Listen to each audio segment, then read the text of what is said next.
His third question, that one of his friends is insinuating that the hadith is not authentic, it's not perfect, we cannot trust the hadith, while the Quran we can trust. So he says, I do not know what to answer him. He says that hadith was compiled 200 years after the death of the Prophet ﷺ. And this alone shows how ignorant your friend is. Your friend does not even know the basics of Sunnah. He doesn't know when the hadith was recorded. The hadith was recorded at the time of the Prophet ﷺ. There were two competing in narrating the hadith. Abu Hurairah, may Allah be pleased with him, and Abdullah ibn Amr ibn al-As. Abu Hurairah says, I used to memorize the hadith, but Abdullah used to write more than me. Meaning that Abdullah used to write, Abu Hurairah used to memorize. So the writing was there. And there are a number of hadiths where the Prophet ﷺ ordered the companions to write a document for Abu Shah, for example, who came and said, O Prophet of Allah, he interrupted the Friday sermon and said, O Prophet of Allah, write to me. These things, what you're saying, there are so many. So the Prophet ordered them to write for him. And Ali ibn Abi Talib, may Allah be pleased with him, when they asked him, did the Prophet ﷺ give you and your lineage, your family, something special hidden from us?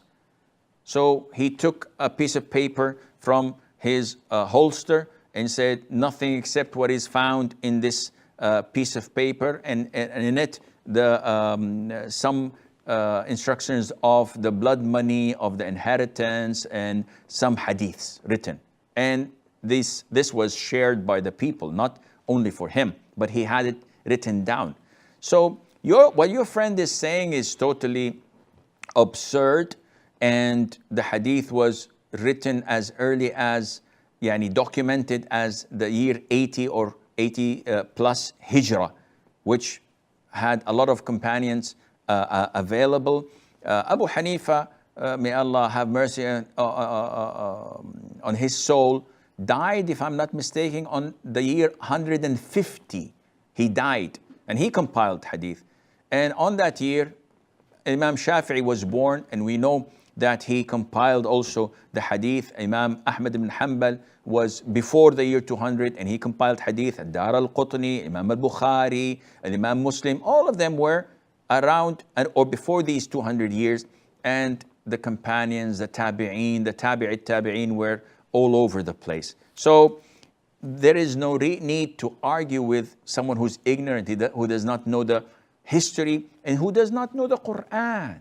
If this brother claims that the Quran is fine and we're okay with it, he's falsifying the Quran, because the Quran tells us to go and refer to the Prophet ﷺ. This is the Sunnah. Without the Sunnah, you cannot understand the Quran. Allah tells us in the Quran to pray. Does He tell us to pray in the Fajr, Dhuhr, Asr, Maghrib and Isha, specifically or generally? Does He tell us that Fajr is 2 rak'ahs, Maghrib is 3, and the rest are 4? No.